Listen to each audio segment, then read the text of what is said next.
Inside Man is when we start to unpack Oz playing two sides. He's playing the Maronis and he's playing the Falcones. Sophia walks into a very misogynistic situation. I mean, the mob's never been very friendly to women, and rarely are women inside the room. And so you realize how difficult this is for her. She's coming back home and not feeling welcome. Home is its own form of jail for her. We get the sense that the story that everyone else tells about Sophia isn't necessarily the right story, but it is the one that has stuck. At the beginning of 102, Sophia walks in, and Oz sees somebody that he can align himself to. He's always playing all these different characters to his advantage and switching, on a dime. There should be you in there, calling the shots. Oz is still trying to navigate his way through the aftermath of Alberto's death.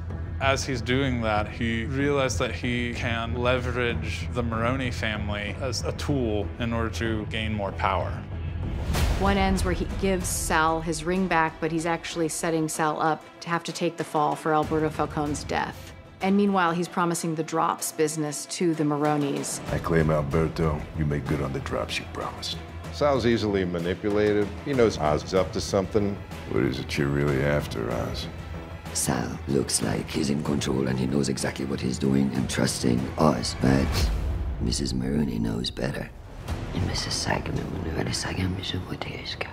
Sal fell in love with a woman from Iran, and she learned to love his Italian culture. To me, that felt more unique and made it more specific than other depictions. Obviously, Sal was so smitten by her, he's obsessed with her, he loves her still, and he's replaced his entire Italian mafia family with the Persian mob, which I just think is so terrifyingly original. Nowadays, Persians/Iranians are big players in the international arena.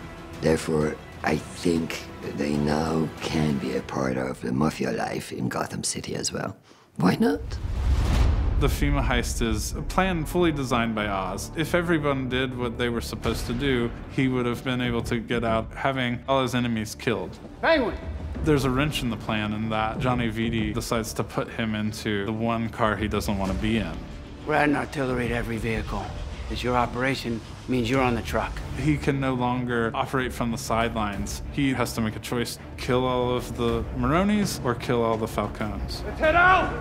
So for FEMA Heist, our team developed these flash guns where they look like regular guns, but they have an enormously bright camera flash that could be triggered by the actors so that they can wield it and feel that flash of light as they pull the trigger. We felt this was a really unique approach to doing gunfire because for safety, it helps us not use real guns on set. After watching the FEMA heist, it felt that there would be something more playful for Oz, and we found this great Bobby Darin song.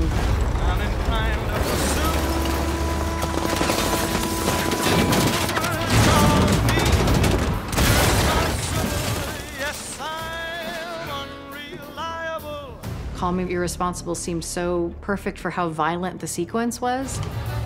Castillo! I'm inclined to pursue. Castillo, let's go! Let's go! I think the Bobby Darin song is brilliant because it says, this is who this guy is. Even though we're experiencing this heist, it's really the story of Oz and why he is able to survive. Whoa, whoa, hey! You gotta adapt. You gotta respond to the environment, the situation. You gotta think on your feet. You gotta be quick.